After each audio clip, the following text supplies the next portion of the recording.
Hello, everybody, and welcome to the latest version of The Growth Show. It's me, Ollie Phillips. Today, we're looking at all about human performance, and I'm joined with my incredibly good friend, Mr. Phil Learney. Delighted to have him on here. Phil, thanks ever so much for coming. You're very welcome. Good to be on. And thank you for the invite. Yeah, well, for those who are sort of just tuning in and subscribe to our podcast, Phil and I go a long way back. He actually sort of helped keep this sort of melted wheelie bin of my body in shape while I was actually sort of a professional rugby player of some capacity. So we've got a long history together. But one of the best coaches, mentors that I've ever had the privilege of working with. So delighted to have you on the podcast, Phil. But also just delighted still be mates with you. You're an incredible individual. What a career today as well. So real privilege and an honour. Thank you, Um, mate. Matt, I thought it would be really helpful just to start with for everybody, just to get a bit of background on who Phil Learney is, your background, the path that you've come through, and where you are today. Well, where to start, right? I've been in the health and fitness sector, I guess I would say, for about 25 years, if not technically probably more than that, but not as somebody who services that industry, somebody who was just actively involved with it. Got into fitness at an early age for personal reasons. Was overweight as a kid and saw it as a channel really for multiple things. As the Rock often states, it was cheaper than a shrink. So I used exercise to assist me with a lot of personal issues, personal problems, not just the physical self, but the mental self of things. And then from that, ended up carving out a career in that industry. Worked as a coach for 20 years, retired from being a coach to then coaching coaches. Launched a big business, Advanced Coaching Academy, in which we provide coaches in the health and fitness sector with business, nutrition, and coaching advice in order to, upgrade their skills, so then they can then deliver that to the people that they're serving, and hopefully again improve the quality of their lives.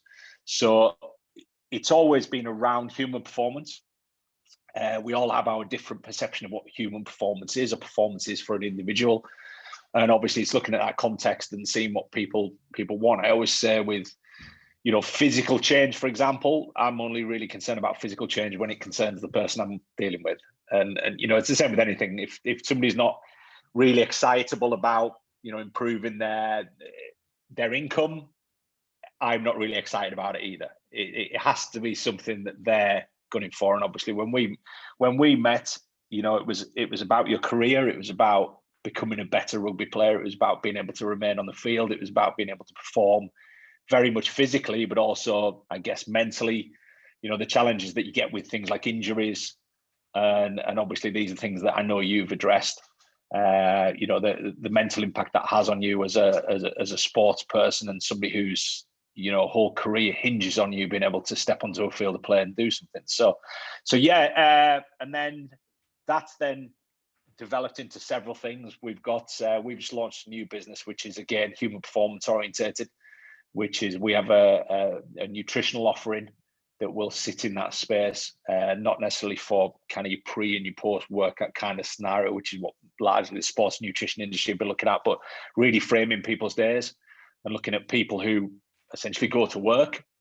People who go to work, people who have family time, people who want to perform on a daily basis, and that's where we've gone with that, and really that's where I've stayed away from for a long time, because plenty of people were doing it, and this is, the narrative around human performance has evolved and changed massively over the years, and that's something I've been sort of privy to.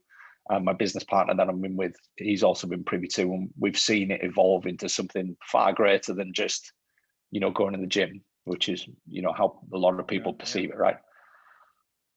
It's a fascinating subject, and that's what this whole sort of podcast for us, the growth show is all about. But on that broad subject of performance, you sort of alluded to it a little bit, but two questions really. What does performance mean to you? And then how do you approach it through the various different lenses that you've done, whether that be as the coach or the coachee or now a business owner, whatever it might be. But how do you approach that? Performance in it as a whole, I just see as being better at what you currently do or choose to do.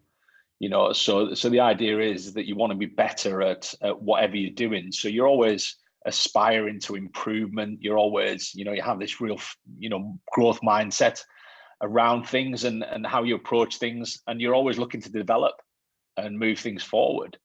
And I guess that sort of frames how performance is, and then it's the outcome that is really it's orientated towards. So for some people, performance might be, it might be a financial outcome. Other people, it might be a physical outcome.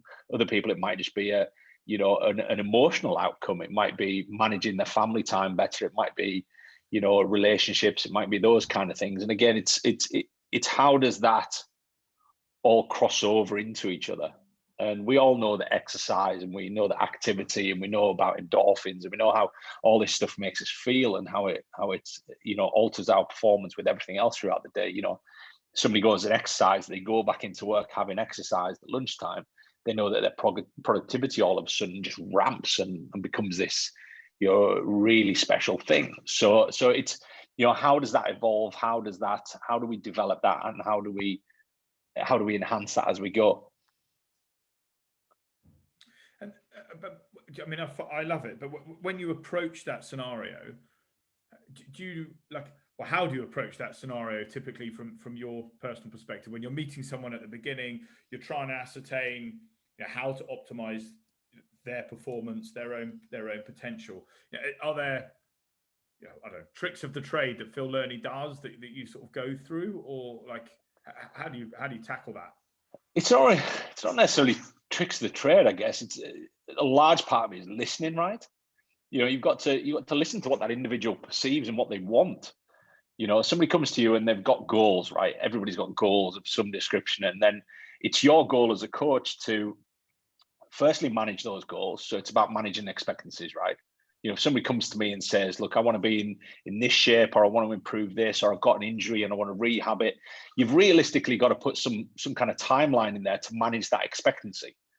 Because again, there's nothing worse than somebody failing on a daily basis at achieving something. So people look at these macro goals, right? So you look at this macro goal, somebody wants to, they want to get to whatever weight, or they want to get to whatever size, or they want to get to whatever physical goal they've got at the end of it, or and they set their sights to this macro goal, and all that happens is on a daily basis they fail.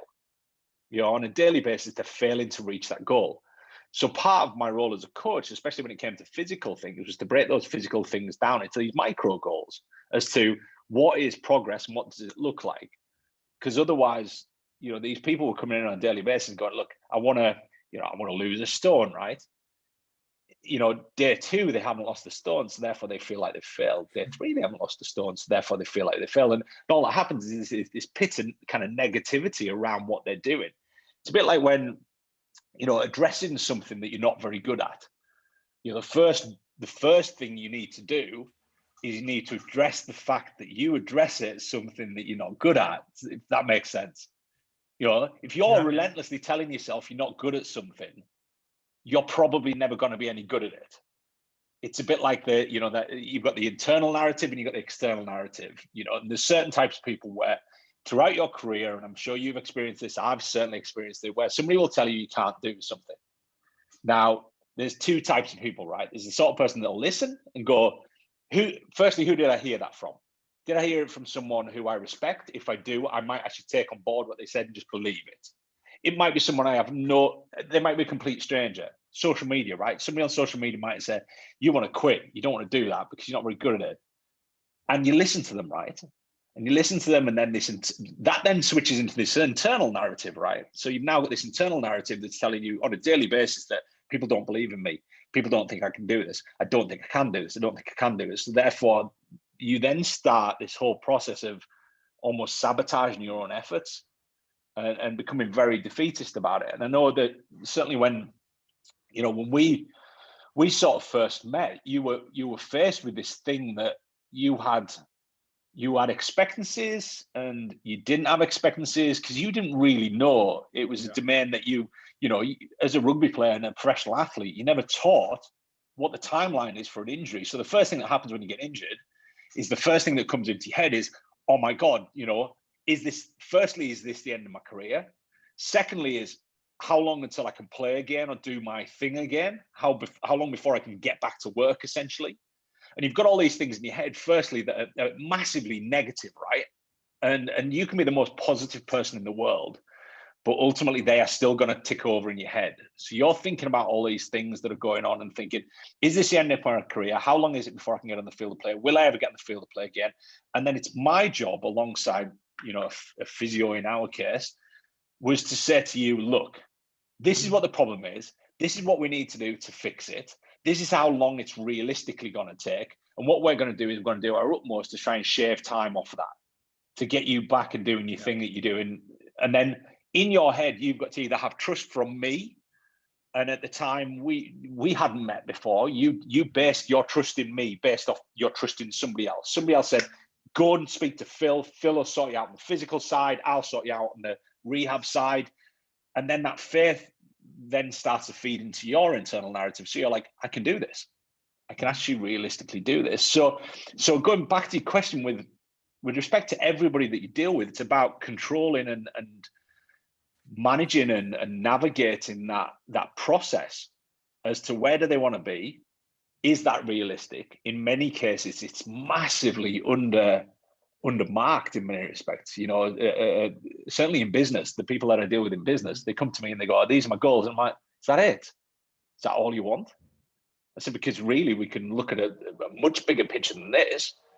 We've just got to plan it a little bit more, and we've got to think a little bit more in the future, and we've got to plan backwards and, reverse engineer how we're going to get there. And we might not. Phil, on that then, so I've got so many questions coming off the back of this conversation, so I had to jump in. But so let me go with the first one, which was actually just what you spoke around, which was expectation. Right? And some people come in with massively exaggerated expectations, and some hugely underrated, or there's so much more. Like, how do you make that assessment straight off the bat in terms of like where they should be, where they shouldn't be, and equally how are you managing that sort of psychological, emotional roller coaster of the reaction to Phil saying, I mean, that's a joke, you should be aiming for more, or like, I mean, you're being totally unrealistic, it's not going to happen. Like, how does that all play into that cacophony of fun for you as a coach? Well, I think that's one of the major skills as a coach, right? Is your ability to communicate those things, but also be frank and be quite blunt. And I genuinely believe that a large part of my career and my success in my career was the fact that I didn't beat around the bush about stuff. If somebody came to me and had these deluded ideas of where they wanted to be, and I say deluded really, really trivially in many respects, because there's nothing deluded. There's people with expectations that are way beyond what we can actually do. And what they've been doing, particularly in our industry, they're fed this nonsense. They're fed this whole thing of, look, you can get from, and again, let's talk about physical shape. You can get from here to here in this time. So they're going 12 weeks, you can go from here to here. So they'd pick up a magazine, there'd be a picture of somebody at the start, picture of somebody at the end. But it completely removes every context from that situation. So they're going, right, so this person got from there to there, right? So then it's my job as a coach to look at why. How did they do that? So then it's my role as a coach. And a lot of the time, my role as a coach was to explain to somebody why they couldn't do something in the time scale they wanted to do it in. It would never be, they can't do it. It would be, look, realistically, the reason that this person got from here was this perfect almost situation that came into place, right? So we've got things like, obviously, genetics, which is something that I wouldn't really talk about a lot, because genetics aren't something that we can alter. They're not something we can change. We can look at genetic expression, blah, blah, blah, and we start to get all fancy with it, but ultimately, there's not a lot I can do. So you got to look at the things you can manage and the things that you can't. I can't control that, can't control genetics. Then we've also got the personal social situation. So if I've got someone who's massively introverted, who wants to go on a physical transformation, that makes my job so easy, because I don't have to worry about the social circles. I don't have to worry about what they eat with other people, which is largely why most people eat. I don't need to worry about them drinking. Most people drink socially. I don't need to worry about that. So now all of a sudden I'm starting to get this perfect situation where I've got this introverted person, which again, if we look at the world of bodybuilding and physique competitions, most of them are introverted. Yeah. because it's a perfect solution to a problem. You don't socialize, you have no problems. You don't have to eat with people. You don't feel the pressure, the peer pressure of, and then you don't have all that. And then we've got to look at all the other circumstances, the cultures, rugby, right? Rugby, if we look at rugby as a culture 30 years ago, talking to someone about improving the diet, people would have looked at you like you're an idiot, because they'd have gone, that isn't what we do. And when we say that isn't what we do, we finish a game, we go out drinking. That's what we do, and that's a cultural thing. So then I've got to look at culture as a coach. I've got to look at culture and religion. I've got to look at all that context. And then we've got to come to a solution at the end of it. Now, when a professional athlete like yourself came to me, it's different in some respects, because you will do what I tell you. Yeah. And I will reinforce the hell out of that, is that you are in a position where you've got something that's career defining, you've got something that is life changing, you've got something which has all these pivotal things. Whereas most people who go about transforming their body, who want to lose a bit of weight, get in better shape, whatever it might be, there is no overlying and massive life changing thing that's going to happen if they do it. So it doesn't matter. Their life doesn't change massively, but they think it's going to be this life-changing event and this thing that's going to be, hugely different for them and blah, blah, blah. Whereas for you, if you didn't do what I told you and didn't choose to do what I told you because you trusted me, your career was done. It's, But Phil, where does that fit in? So, some people, it's, you don't know what you don't know, classic adage, right? So maybe, I was an extrovert, so maybe I was more complicated for you than the professional introvert. But for somebody that perhaps isn't a professional athlete or whatever else like that, but they weigh 20 stone, like they don't know the benefits of everything that will come from dedicating and being disciplined around the process or whatever that goes in place. So how much of your role is highlighting the art of the possible, and how much of it is sort of influencing and guiding and supporting and all of that, and how much of it is just get on and do what I tell you? Well, there's a bit of both. Again, this is a contextual sort of outcome, because you've got to look at how. So let's take the classical one of somebody massively overweight, right? Wants to lose weight. If I take their age into consideration as an example, right? Introvert, extrovert, whatever. If I take their age into consideration, I'm going to consider how long have they lived with being that person. And that person, part of who we are is how we physically look and how we physically feel about ourselves, right? We know this. So when they embark on a change like that, you've got to consider the fact that their life is going to change, because all the social circles they're in, now all of a sudden, all the stuff that's correlated with those social circles, because the vast majority of social circles revolve around food and drink. So in order for that person to change, what's going to happen is either they've got to stand up to that social circle and go, I'm going to do something different to you guys.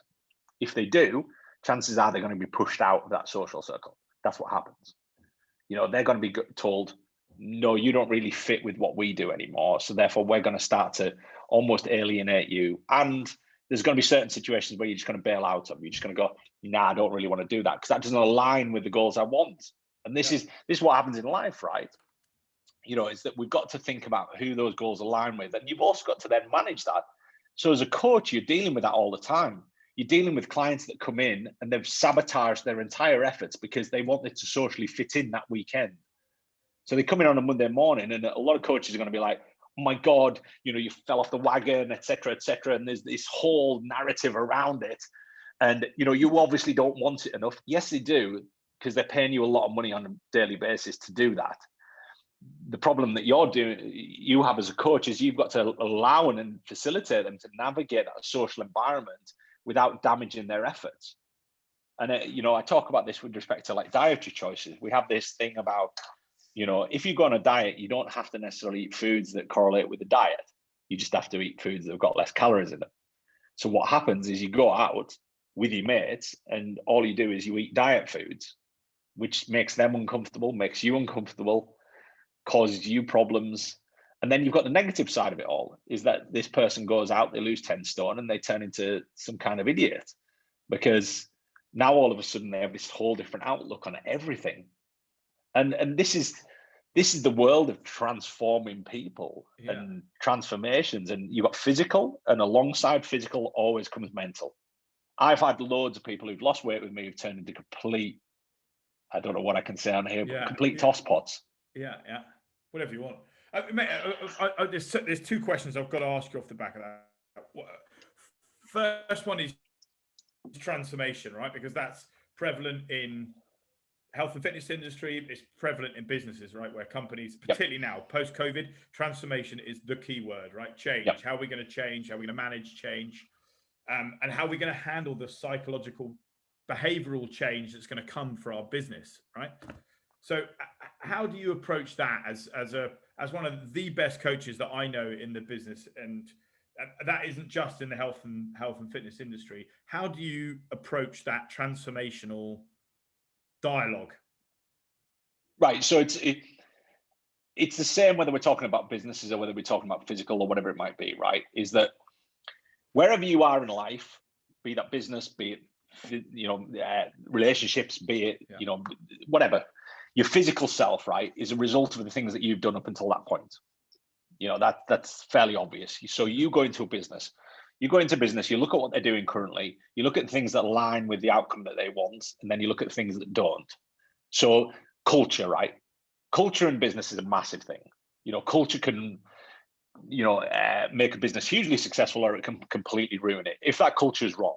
So they talk about this culture thing, and you develop these culture documents, blah, blah, blah, as businesses. And then, you're in this big meeting and the CEO comes rolling in and talks completely anti-culture for 20 minutes, and he's just ruined that whole process and because nobody's living and breathing it. So when it comes to things like transformations, it's the same kind of thing. We've got to look at all of the habitual and the behavioral things that somebody does in order to get them to that point. So as a coach, I'm more interested, not necessarily what somebody's eating. I'm interested in who they're eating with, why they're eating, what's the context in which that food sits in. So it's no different really than looking at business, is that you've got to look at all those different things, those micro things that the business is habitually doing that don't align with the outcome they want. And that can be down to things like staff behavior. It can be down to, what's the culture behind, time management, all these different things. And it's managing all of that. So for me as a coach, I need to look at people's behaviors. So I need to have trust, and I need to have some kind of empathy for somebody to admit the things they're doing, rather than somebody instantly, excusing them. It's like when somebody writes a diet log, they write a log of everything they've eaten. First thing they do is come in and explain to you, it isn't normally like that. I don't normally do that. And it is literally every single person that you'd ever have would explain, and they'd rationalize every single thing they do. First thing really you want them to do is just to go, that's how it is. That is how it is. So the first thing I'd, explain to them, I'd say, so this only happened on this occasion, or has it happened before, several times before? And when we get into it, it'd be like, yeah, that actually happens quite regularly. It wasn't just a freak, accident that happened the week you asked me to write a diet log. So you've got to break down all those barriers. How do you see the wood from the trees, right? As you coming into that, your role is as the coach, but you could quite easily put that as the chief exec of a business or whatever else. Coming in, people are telling you this stuff, but that 70% of it's true, but the other 30 is sort of slightly embellished. How do you get through that? How do you sort of decipher like what's true and what's not true? Because as a coach, you're having to say, right, well, I'm going to make you do 20 squats or not 20 squats, right? You need to have outcome or output that you're going to immediately prescribe off the back of this information. Well, it's like somebody coming in and saying, you set them something to go away and do, and they come in and say they've done it, and they haven't. So, and a lot of the time people aren't. I always think that, and I always err on the side of, I don't believe the vast majority of the time people are lying.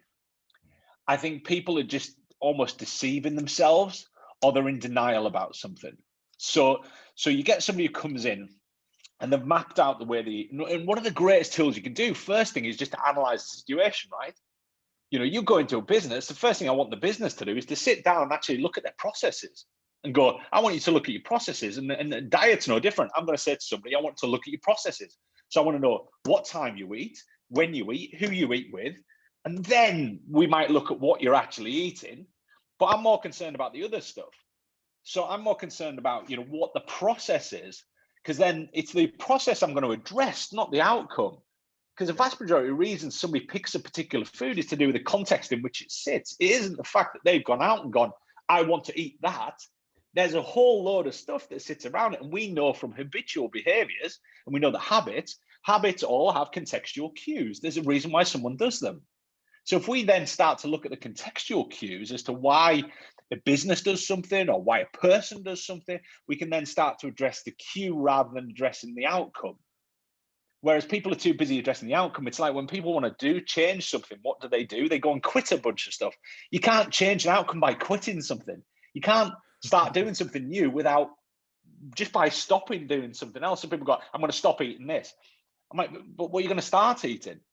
I need to be concerned about what you're going to start to do, not what you're stopping doing. So when we look at behaviors and look at habits, everybody's like, right, I'm going to stop doing this. I'm like, why? I said, it's something you clearly want to do. People say, I'm going to quit chocolate. So the first thing I'll ask them is, are you going to quit chocolate for the rest of your life? No. Well, we're not quitting it then, are we? So why would I do that? So if you want short term, right, everybody's all about the short term, New Year's resolutions, right? The biggest crock of shit since, ever been invented, right? New Year's resolutions. I'm going to write a bunch of stuff I'm going to stop doing. Okay. So you're going to stop doing them for the rest of your life. It's like carbs, right? People quit carbs. I'm going to quit carbs. So you're never going to eat carb in the rest of your life, are you? And something, there are a minuscule amount of people on this planet that will actually do it. And they'll never eat a carb in the rest of their life. But how do you do that? How do you manage that? I mean, I love this conversation, but how do you manage through that process of you're cognizant of not now, right? Because you've gone through the whole process, but initially when you're coming into a new role in a job, or you've just started out as a PT or whatever it is, that people want outcome. They want outcome. They want to look in 12 weeks. They need this in order to be validated. So they're like, brilliant. I'll just cut you doing everything on the whole planet, right? But in your mind, it doesn't work. So how do you sort of manage that balance between, all right, have a chocolate bar and whatever else, and at the same time be conscious of, I've got to deliver an outcome? Yeah, but that's kind of where you're wrong though, because it does work. Tell me why. I want to know. But because it does work, is that I could give, right, and I use this example a lot when I do seminars, right? I'll have a room full of 300 people. I'll go, right, every single person in this room, what I'm going to get you to do is get you to weight train 3 days a week. I'm going to get you to cardio for 20 minutes, 4 days a week. I'm going to get you to eat chicken and broccoli 5 times a day. Yep. And then I ask the audience to go, who's going to get in shape? Every single person is going to get in shape. I didn't even give them measurements of chicken and broccoli. But I know the fact is that nobody's going to overeat on that damn stuff because it tastes like crap. So I've just gone. Everybody said to me, I want to get in great shape. And I've just given them the solution. And they're like, well, but that solution doesn't work for me. I said, yeah, it does. It just, you don't want to do it. And then that's that old coaching thing that coaches come back to clients and go, they clearly didn't want it enough. No, you're a shit coach. It's got nothing to do with them not wanting it enough. It's the fact you're a shit coach. You've just given them something that ends in the outcome, right? People say, I want to earn more money. I'll say, do more overtime. They'll be like, I don't want to do that. I said, but you just asked me, I want to earn more money. I've just told you do some overtime. And you said, I don't want to do that. So part of what we've got to go through as coaches is decide what people actually want to do, what they need to do, and where the kind of happy medium sits in the middle. Because what somebody needs to do is never going to be what somebody wants to do. Yeah. So we've got to be able to negotiate and navigate what's what. It's like someone's palate, right? Everybody tastes things differently. So I'll get somebody who'll come in and say, hyper palatable foods. This is one that I always go at, right? I don't think I'll have ever done this with you, but I would say to you, Ollie, what are the foods that you consume that you struggle to put down? So you will eat the entire packet, whatever it might be. Specify it.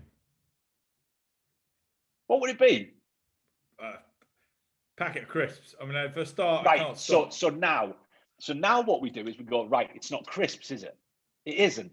But you in your head have gone, it's crisps. I have a problem with crisps. I have a problem with... No, you don't. Because if I gave you 50 different flavors of crisps in different shapes and sizes and whatever, there's certain ones in there you wouldn't touch. True. So what we've got to remember is with stuff like that, it becomes down to the detail. So somebody will go to me, I have a problem with chocolate. So they quit chocolate. I'm like, no, it's not chocolate. I said, it's a specific type of chocolate, flavor, taste, texture, whatever it might be. I said, so when you're sat in the garage and waiting in the queue, waiting to pay for your petrol, and they've got them all lined up there are always ones you resonate towards and always ones that you will never, ever look at. So you can't tell me that you're addicted to chocolate. Because if you're addicted to chocolate, you wouldn't give a shit which one it was. You just go for any of them. Yeah. So it's this delusion that we have in our heads that we have to quit these things, or we have to stop doing certain things. It's bread, it's chocolate, it's whatever it might be. And it's the same in business. People go, yeah, I can't do this because of this, and I can't do this because of this, but they can never be specific and never be accepting of the fact that it is very, very, very specific to them. So you can go in with this. Can I ask? Can I try and? I mean, I'm not asking you to drill down massively into sort of the business coaching or do the crossovers, but I am really interested in that sort of psychology of it all, right? The psychology of performance and the psychology of behavior, habit, delivery.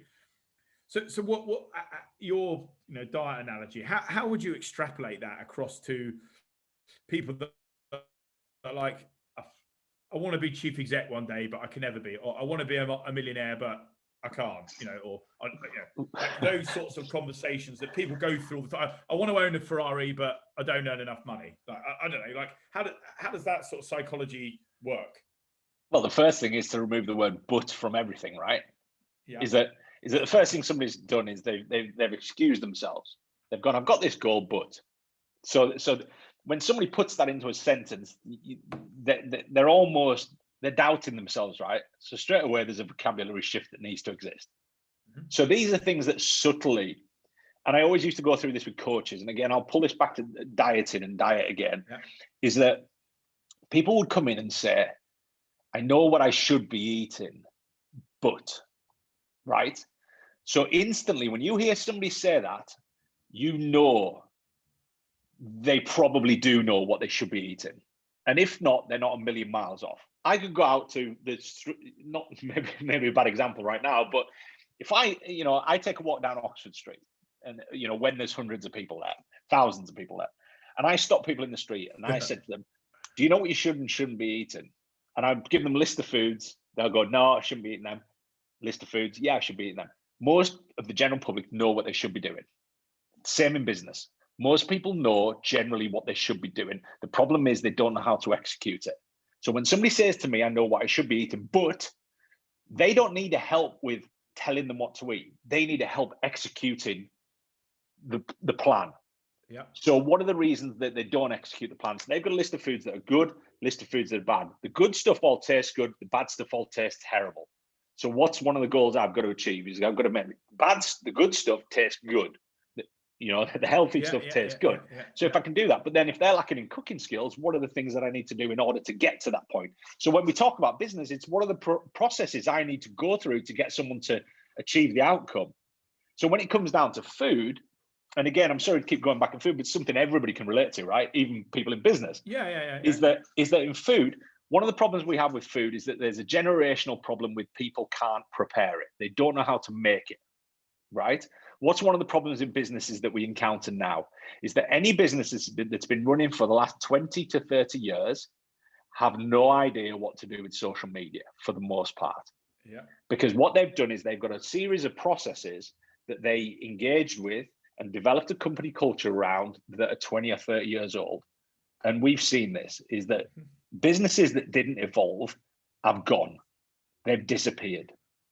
Because they didn't evolve with the times and they didn't learn the new processes and didn't learn the new ways to communicate. You get this in the personal training world. Personal trainers are like, clients aren't like what they used to be. No, clients have changed. And if you're not willing to embrace that, just like in business has changed. If you're not prepared to go online, you're probably going to fail. If you're not prepared to start to engage in some kind of online communication with where most of your business is going to be, you're probably going to fail. So it's looking at channels, it's different networks, and it's the same with food, is that we've got to look at the challenges that modern day people face. Is that our parents' generation, most of them could cook because they grew up learning to cook. Most people nowadays can't cook. So what we've got to do is we've got to help them navigate going onto the high street and buying food ready to go, ready to create, using services like, Gusto, HelloFresh, all of these ones that bring all the food together and go, right, you don't even have to go shopping. We'll put it in a pack for you. All you got to do is put it in a pan and cook it. And for most people, that's still too much because time isn't favorable. So if I've got a CEO of a business, I need to start thinking about time management. So again, we talked about, somebody wants to be the CEO of a business.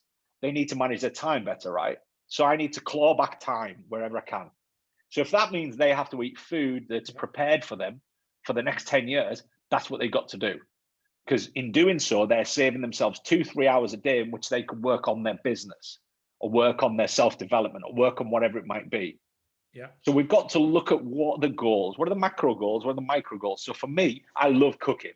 I'm a massive cooking fan, but the vast majority of the foods that I eat are ready prepared because I can't afford the time. Okay. I only have a small amount of time in my day. And if I want to achieve the business goals and the family goals, and I want to spend time with my kids and all this, I've got to look at convenience. And as much as I enjoy cooking, I haven't got time to do it. Mm-hmm. And this is the thing with a businessman. I remember I did a business consult with two ladies in the health and fitness sector. They had a great idea, but the great idea was riddled with flaws because their idea was they wanted to go to CEOs of businesses. They were actually from the financial sector. They'd been in the financial sector, done very well. And then they moved into the health and fitness sector because they wanted to change in business. And then they went, right, given all our contacts and our network, what we're going to do is we're going to go to CEOs of these businesses. We're going to go into the homes and we're going to teach them how to cook. And instantly I just said, that's a terrible idea. And they were like, well, why not? They clearly want to, and they want to eat healthier and this, that, the other. I said, yeah, but they don't want to spend an hour cooking food when they've got the resources, which is financial, to be able to pay someone to do that for them. It's a bit like the cleaner analogy, right? I remember my dad years ago, my dad, Northerner, we grew up with, we didn't have a lot. And I remember telling my dad, I've got a cleaner. And he goes, you snob. I goes, no, Dad. I goes, I can get a cleaner who comes into my house and cleans my house for X amount per hour.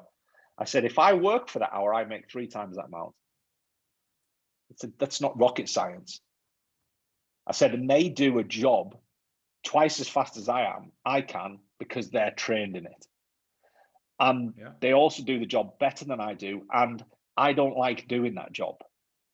So business is no different, right? You go into a business, I've got to look at all the things. What are all the things that the CEO is doing that they shouldn't be doing? And in the world of health and fitness, holy shit, you've got owners of businesses who are doing, they're the graphic designers, they're the social media marketers, they're wearing 8 million hats. And you've got to go, right, how do I free up time so you can wear the hat you're meant to wear and the hat that actually gives you the most revenue? Then how do you reinvest that revenue back into your business in order to develop growth throughout the other sectors? And this is the most basic sort of fundamentals of business, right? Is that you want to free up time to do what you do to earn the biggest amount of revenue per hour of your time that you can do in order to then inject that back into the business in order to grow the other parts of it. And coaching somebody is really no different. I deal with an athlete. What's my job with an athlete? My job with an athlete is to keep them on the field of play, primarily. It's not to get them fitter, not to get them stronger, because they wouldn't be a professional athlete if they weren't already fit and they weren't already strong. So that would be totally ignorant of me to assume that. So they've got to where they were. So they're strong enough, they're fast enough. It would be a bonus to make them faster and stronger, but they're already fast and strong. I know that. The biggest challenge they've got is that if they don't stay on the field of play, their career is done, which means they're not earning another penny. So my first role as a coach is to keep them on the field of play, which means avoiding injury. So the first thing I'm going to do with an athlete is the same as what I'm going to do with a business. I'm going to try and find all of the weak points. I'm going to find all the shit that doesn't work properly, and I'm going to try and fix it. And that is the art of dealing with an athlete in a physical sense, is that I want to look at every single weakness you've got. And if you came to me injured, chances are I already know what the weakness is, because I've been told. Because the outcome of that weakness was the injury. You know, the amount of people. Just on that, because there's a great analogy I was told when I was playing, right, which was, maximize your strengths and manage your weaknesses, right? So how do you sort of, and you've mentioned around time, and chief execs having to, get cleaners or they get ready-made meals or whatever. How do you differentiate between that sort of segmenting of time of like, we need to focus on this weakness in order to get you back on the field, but I don't want to detract from your super strength, which obviously got you on the field in the first place or made you a professional athlete in the first place. How do you balance between that? Well, strengths, everybody's always going to resonate towards strengths, right? This was a conversation I had with one of our mutual friends, and I said, the problem you've got is that you've got, and a CEO has the same problem. They're surrounded by yes men, the yes people, right? So you go, you're great at something. Now, everybody around you says, you're great at that. So you continue to do it, and you do it too much. And when you continue to do it too much, you then get better and better and better and better. And then the void that occurs. So if we talk about it from a physical sense, if your quads are strong and you continue to work on your strengths, your weakness will break. So it's a great analogy, work on your strengths and manage your weaknesses. In physical sense, you can't manage a weakness. A weakness is a weakness. And what happens is the strength goes that way and the weakness goes that way. And basically, let's say you've got a void of that when you start. So your hamstring is weak and your quads are strong. If you keep making your quads stronger and you're trying to manage that, the only way to manage it is to make it stronger. So in a business sense, you've got a CEO who's really good at certain things but crap at others. So the way that you manage a weakness with a CEO is you delegate. You go, right, if there's something that you can't do and you're willing to admit to it, which is part of the challenge of being a good CEO, right? Is that you can acknowledge you're weak at some shit. Because the amount of businesses that, again, you've probably consulted with where you've just got this ego that sits at the top. And this ego goes, every single member of staff below them, the CEO, everybody below them, they know better. So the CEO comes in and goes, nah, you should do it like this. Even though you've employed that person to do that specific role. It's a bit like me saying to your hamstring and turning around to your hamstring and saying, tell you what, I'll do that job. It's like your quads turning around to your hamstrings and saying, I'll do your job for you. They can't do your job. They're not mechanically suited for it. So a CEO, if you think about somebody with an analytical versus a creative brain, right? It's a bit like somebody analytical at the top of a business turning around to somebody who's in the graphic design department and telling them what to do. You're an idiot. If you're a CEO and you're doing that, you're an idiot because you've employed that person to do that job for you because that's what they're skilled in. It's like a team, right? Now we look at a rugby team. So what have we got to do? We've got to get players that complement other players. We've seen this in football particularly, right? In football, they spend all this money on the best players in the world and the team still fails. Right? Why? Because all those moving parts didn't work together. And you can buy the best players in the world, but if the moving parts don't work together, it doesn't happen. Yeah. So we've got to look at all the moving parts. So as a coach or as a manager of a rugby team, I've got to look at and go, yeah, phenomenal player, but I need to get rid of him because he doesn't work with the rest of them. So I've got to replace him with somebody who might not be technically as good as he is, but I'm going to replace him with somebody who fits and complements everybody else's strengths and everybody else's weaknesses. And therefore, that makes me a good manager of a team. I'm the person that delegates and gets the right person in the right role. And we've seen this when, rugby league players have transitioned across to rugby union a lot, where people are like, oh, phenomenal, they'll be incredible rugby union players, and they're not. And then the other way around, right? Because there's an assumption that, and 7s versus 15s, right? People are like, well, hold on. If somebody's good at 15s, they'll instantly be good at 7s. No, they won't. Because it's a different management and it's a different business. Yeah. It's a similar business, but it's a different business. Yeah. And if you don't understand the difference, then you're in trouble. Yeah. So Phil, because there's so, I just love this conversation. I'll be honest, I could talk about this for hours and hours and hours. There's some things you said right in this that I need to pick up on before, because I'm conscious of your time, right? So the first one I really want to ask you around is something you mentioned at the beginning, but I just want to ask around how important is priming? So you gave the analogy of somebody says they want to, they want this outcome, but actually they're in their current situation because of how they've habitually lived their life, their social situation, Yep. whatever else.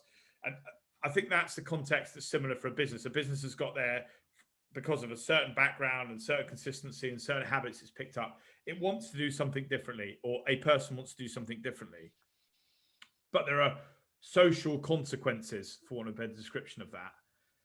How much time do you invest in the priming of that? I.e., by the way, like, I know you want this image, you want this outcome, but it comes with these consequences. Have you thought about that? Like, how much time do you invest in that?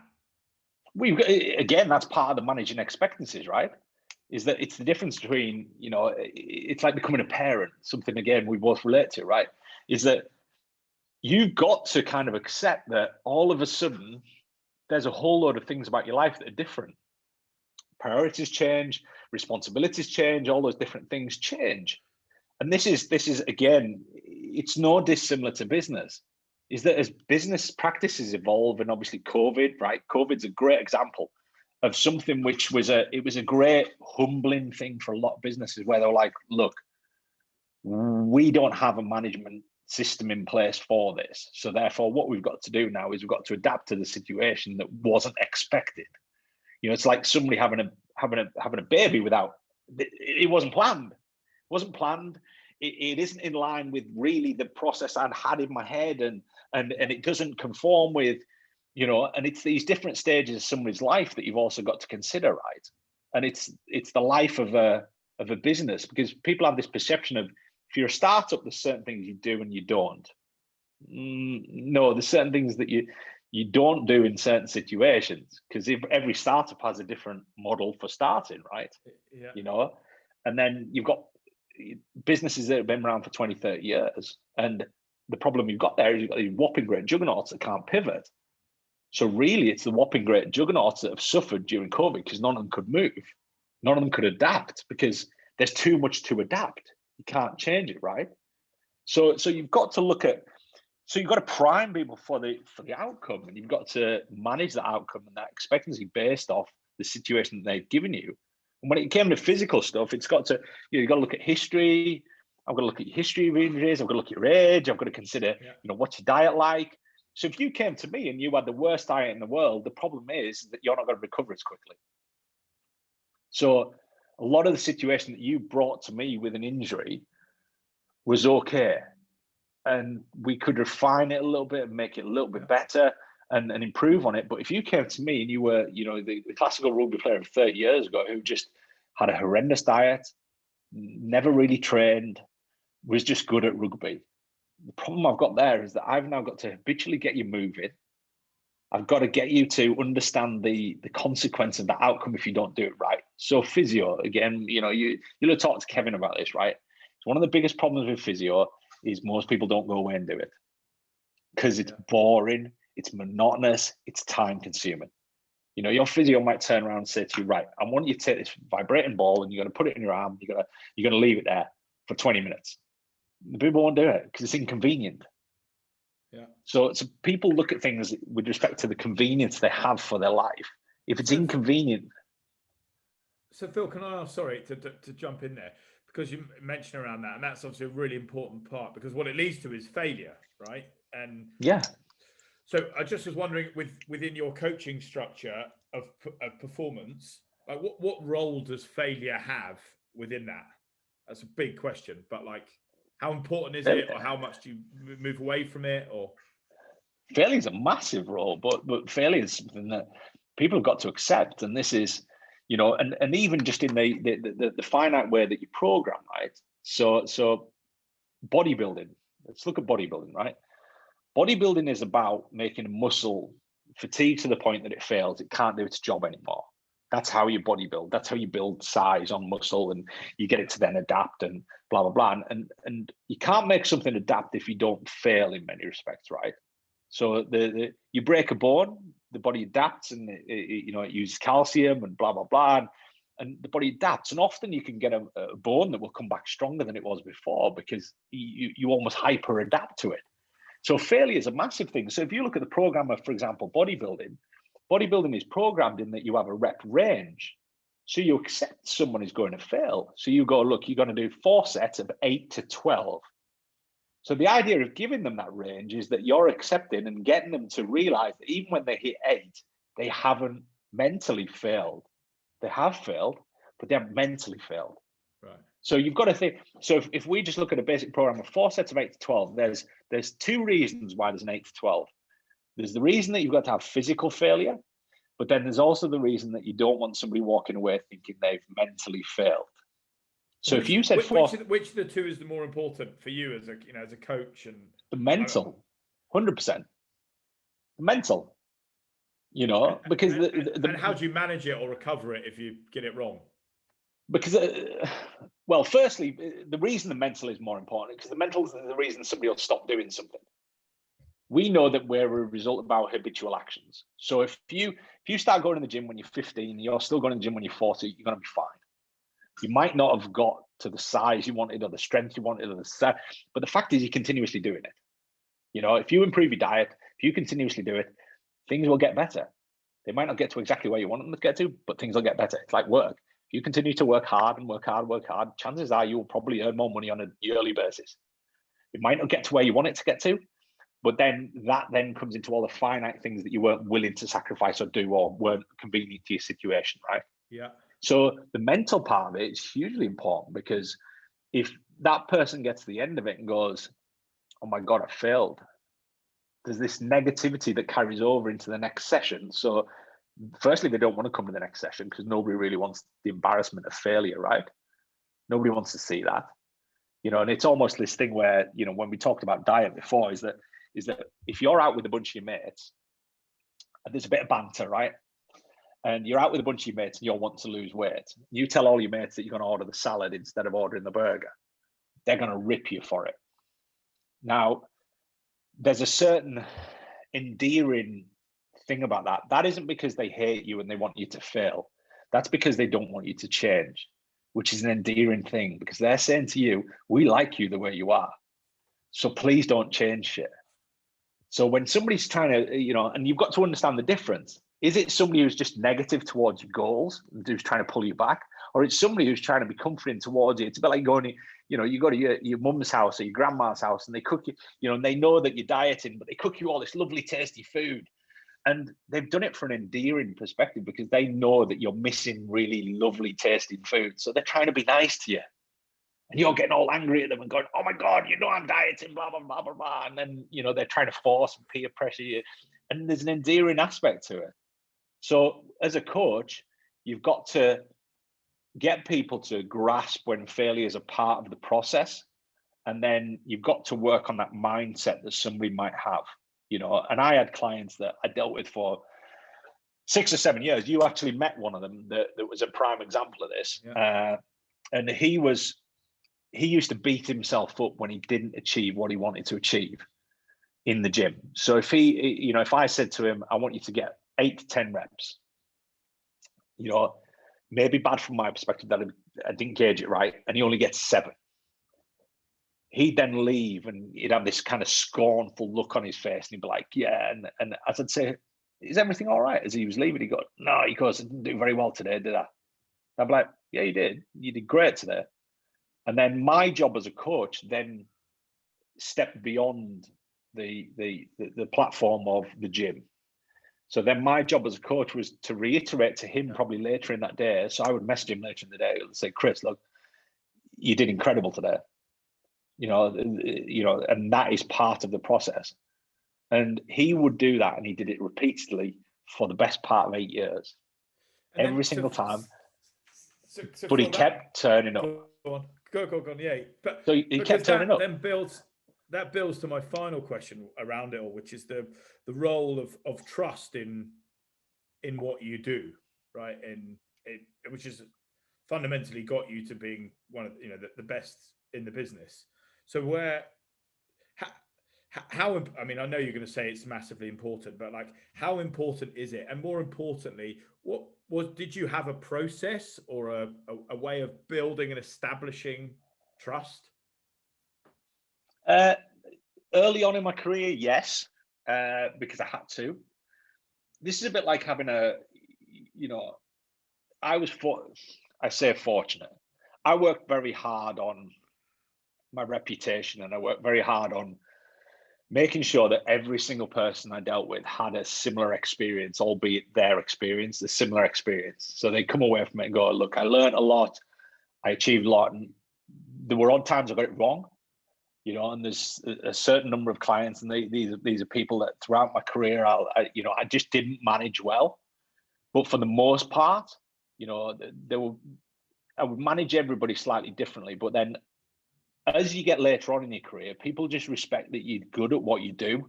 So you don't have to work on that too much. That trust, when somebody walks through the door and they're willing to pay what you charge for your time, they already trust you, because they wouldn't have done that otherwise. And this is why, you know, when I talk about, and this is a business thing as well, is that when I talk about price point with coaches, what you got to remember is that as you get better at what you do, if your price point never changes, people still think, and they have less respect for you for that fact. So therefore, you have that same challenge every time where people aren't valuing it. So it's a bit like me getting you to, you know, we talked briefly before about after dinner speaking, right? So after dinner speaking, if you're cheap, people assume you're not very good, right? And you can have the best reputation in the world, but if you're cheap, they'll still assume you're not very good, or you're a bit hit and miss, or whatever it might be. Yeah. So as I got on in my career, I was very avid about this whole, look, if I get better, I'm going to charge more. And this was actually a pivotal point in my career where the business that I worked for wouldn't allow me to increase my prices, which is the business that I was in. And I was left with no choice. I was like, look, the problem I've got here is that I can't progress my quality of life, and I also can't position myself where I want to position myself because you're not letting me. So therefore I moved, and, you know, and blah, blah, blah. And that was all to do with that positioning thing and that trust. So early on in my career, absolutely, yeah. It was really hard to work on that, because you'd have consultation periods which were all about building trust. So part of that would be things like, you know, I might ask you to write down what you eat, and then instantly I would empathize with you before you went away and did that. And I'd say, look, I actually don't care what it is. If you eat, and just something simple like that, where I've actually just reinforced that. So if I said, write down everything you eat, you know, I'm in decent shape, I'm sat there, the person's there feeling insecure about themselves, they're looking at me and going, oh my God, the last thing I want to do is write and tell him that I eat a Mars bar every single day, because he's gonna ridicule me or take the piss out of me or whatever it might be. So you have to break all that down to start with. So I'd be like, look, I don't care what you eat, really. And it'd be tone of voice, it would be everything. It'd be like, you know, I'm actually saying this to them, and I mean it. I actually don't care what you eat. What I care about is how we go about changing how you eat, what you eat, where you eat, and who you eat with, in order to elicit the outcome that you came here to get. And ultimately, if you don't tell me what you eat, I have no clue, which means I'm blindfolded. I'm trying to navigate you down a road that I'm blindfolded on. I said, so just a conversation like that with somebody, which would then facilitate them to go away and go, I'm okay to write my stuff down, because he's not going to ridicule me, and he's not going to take the mick out of me. And you get these coaches where they'd get somebody to bring their diet back, and they'd sit there looking at this diet, and they'd be looking at it and going, you know, rolling their eyes, going, and then they get to the end and they've just lost all confidence with that client. Is that they don't want to know anymore. And it's the same, you know, you go into a business, you've got to look at, and they always say with meetings, right? You sit in a meeting, it's always a quiet person that's typically taking everything in and then waiting to have that opportune moment to be able to say something, because they're taking it all in on board. And this is, you know, if I go into a business, I want to know more about the employees. I want to know more about the clients than I know about the CEO, because the clients and the employees will tell me who the CEO is before I even start. So it's not difficult for me to negotiate that. I know exactly who the CEO is before you even get there, because they're a result of the CEO. And the odd occasion that isn't the case, it's because the CEO is almost like, you know, just completely passive, doesn't do anything, isn't involved, is just there as a name at the top of the business. And, you know, it's a bit like, you know, cruise ships, right? The captain of a cruise ship doesn't sail the ship. The captain of a cruise ship is there to appear like he sails the ship. So the passengers could go and meet him and say and blah blah blah blah blah. But the ship is run by a bunch of other people, and this is how businesses often work: is that you've got a navigator at the top who's sort of going, look, this is how these things are going to go. But I know what the outcome is. It's like walking into a gym, and we do odd work with consultancy with gyms and kitting gyms out. I can look at the equipment in a gym and I can tell you what compensatory mechanisms most people who go to that gym have based off the equipment that's in there. So if I know, if I go in the gym, most gyms lack in knee flexion. So therefore I know that most people who go to that gym are probably weak in knee flexion because there isn't any equipment to do it. I know that every single attachment is a pronated grip. They don't have anything which is a semi-supinated or a supinated grip. Therefore, everybody in there is probably a little bit internally, rotated. So it's looking at that, and it's probably not dissimilar to what you do. You go in and you look at really what is the outcome of what this person's been doing. So you can look at the books, you can look at the finances and go, right, this is the financial outcome. That's not really going to fix a business by looking at the finances, unless you're going to doctor the books in somewhere. So what you've got to look at is what resulted in that financial outcome. So then we look at the employees, we look at the product, we look at the service. So in the personal training industry, the biggest problem in the personal training industry is the service. So it's the quality of that service. It's the inability to service a client's needs. So if you've got a client who struggles with a diet, the vast majority of coaches are going to give you a diet that you have to go away and prep every night, instead of looking at what their circumstances are and going, right, I've had clients that I've got chefs for. I've had clients that I've bought food for. I've had clients that I've arranged delivery of food for. I've had clients where they buy their foods from outlets 3 times a day. So therefore, I tell them what to buy from those outlets. So they eat their lunch at Pret every day. Tell them what to eat at Pret. Instead of saying, no, you've got to prepare this the night before, put it in some Tupperware and take it to work with you. They're not going to do that. And if they are, they're only going to do it for a short period of time. So these are the things and the habits, the behaviors that I want people to carry over and continue to do for a long, long time. If they do, I've done my job right. On this odd circumstance where I've got someone who's looking for a short-term solution, it's slightly different. So again, I'll use this example. So if I've got an athlete, it's to some degree, it's a short-term solution because it's only your career. So it's as long as your career is going to last. So really it's long-term. Whereas I get somebody who's for a movie role. Now, somebody for a movie role is a whole different ballpark, because someone for a movie role, they've got 12 weeks to look a certain way. They don't have to perform a certain way. They just need to look like they do.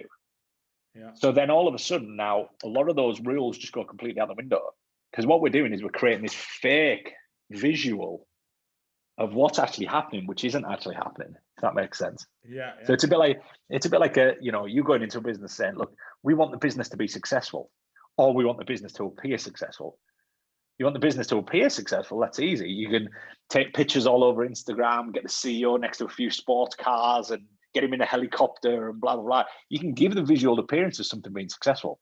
And that's what the analogy I use for dealing with an actor or an actress is that you're physically putting them into this mock shape for a short period of time, which means you trade a bunch of stuff off. And you look at the likes of like Christian Bale, right? Christian Bale has had loads of eating problems because he's done these roles where he's had to go from one extreme physically to another extreme physically. I think he was 80 stone, I think, in The Machinist.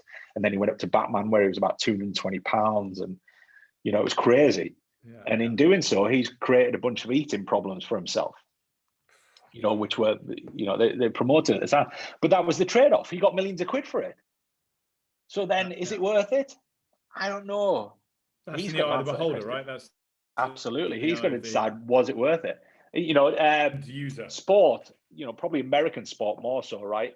American sport was a real patch-up kind of thing. They used to use cortisone injections on athletes all the time, which would shorten their career, but meant they could perform for a period of time. So it was this really short game vision, right? And obviously they're addressing this. They're always addressing this.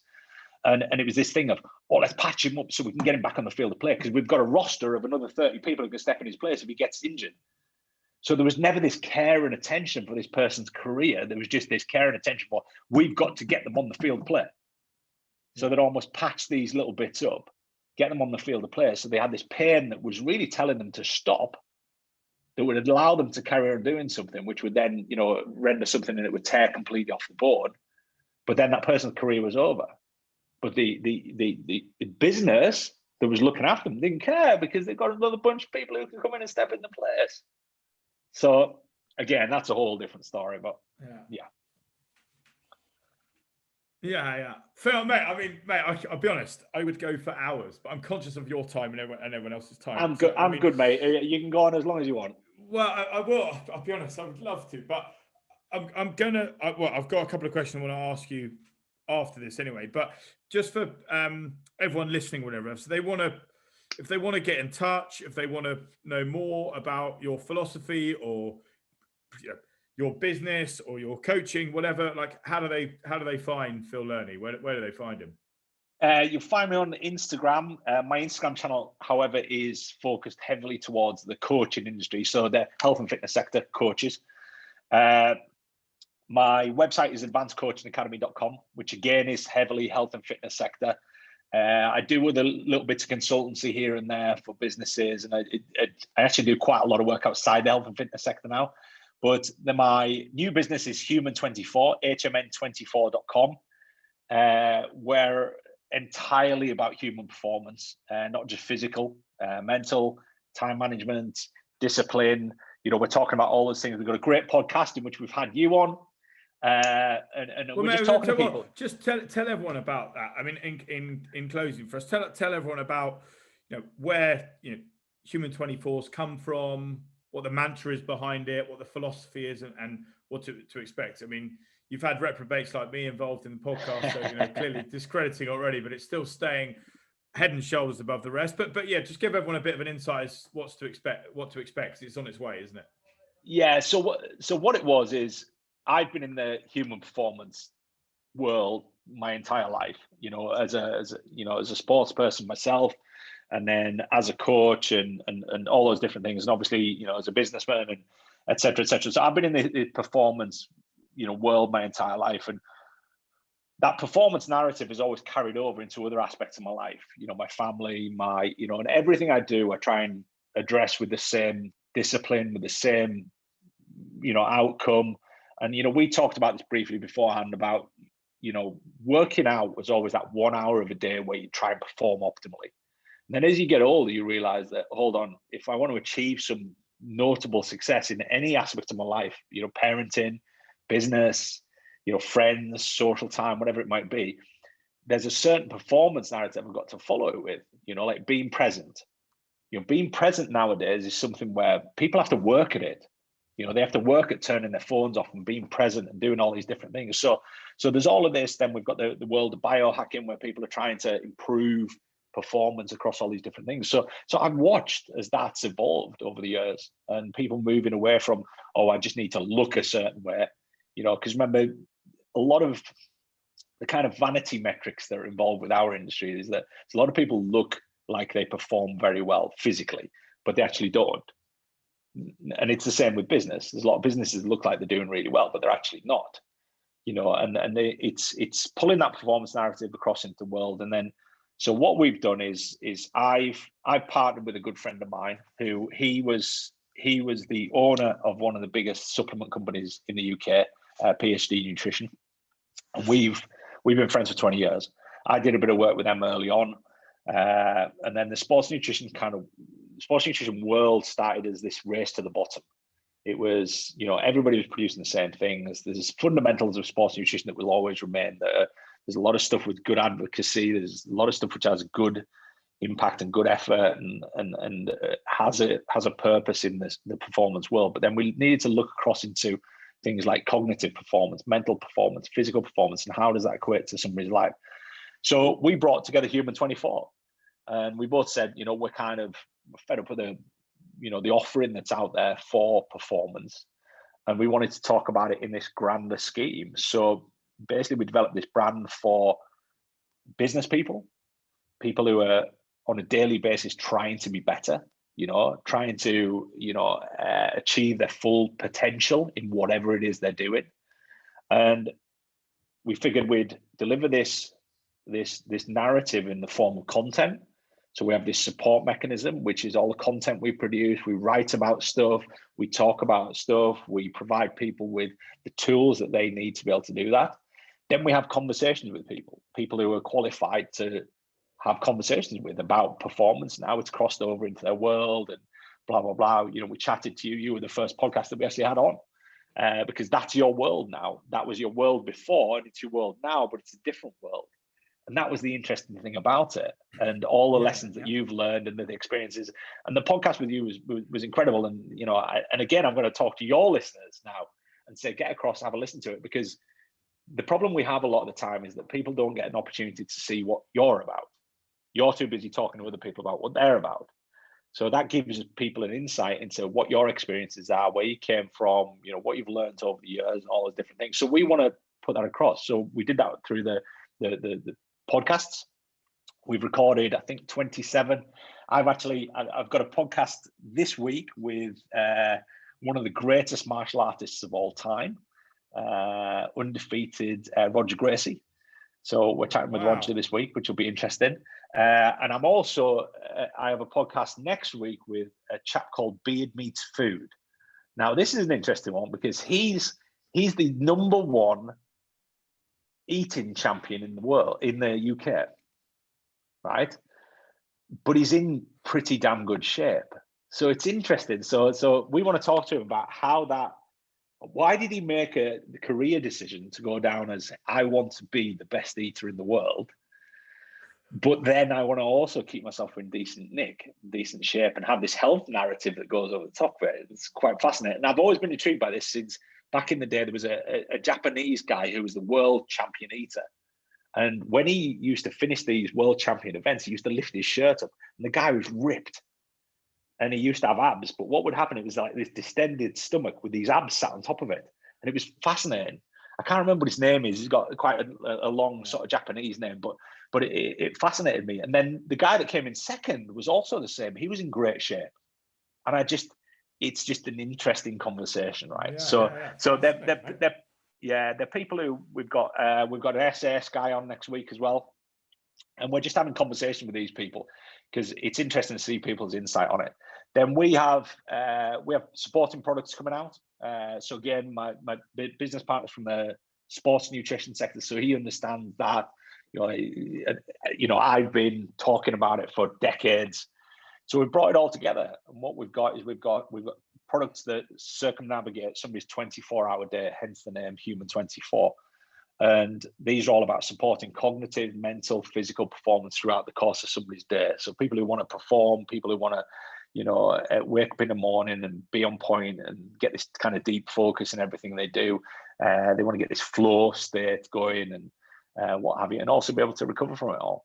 So we've looked at it on a more, and I hate the word holistic purpose, but we launch on the 12th. Hopefully everything all being equal, but our content offering has been going for nearly a month now. In fact, slightly over a month. So we've got loads of content. We're putting out about 3 articles a week, 2 podcasts a week. So there's loads of stuff. So jump over human24_ on Instagram. That's our primary channel, but we're in LinkedIn and all these different things. So that's where that's gone. And that's, you know, it's a real passion project for me and my business partner. You know, we're all about that life ourselves.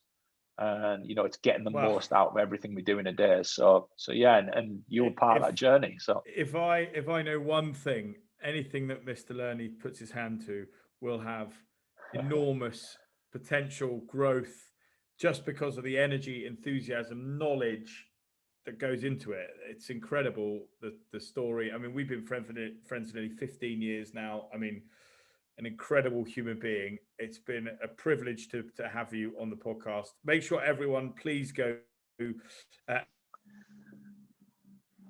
Human 24, unbelievable product, and unbelievable human being that is at the helm of it all. So Phil, thank you ever so much, matey. Appreciate that. Thank you.